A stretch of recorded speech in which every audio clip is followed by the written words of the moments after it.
Here's an old engine locomotive.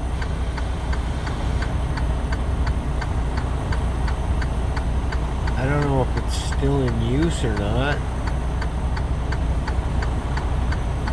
Don't think it is. I think it's an old locomotive that was used at Ingredion in Cardinal, Ontario,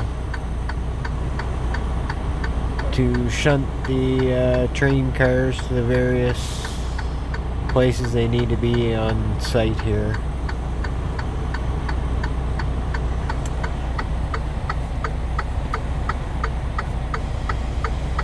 There's the crew today, and the new one's hiding in the building. It's a Alco, I think. But they have to wait till the truck moves so they can get the locomotive out. Have a good one.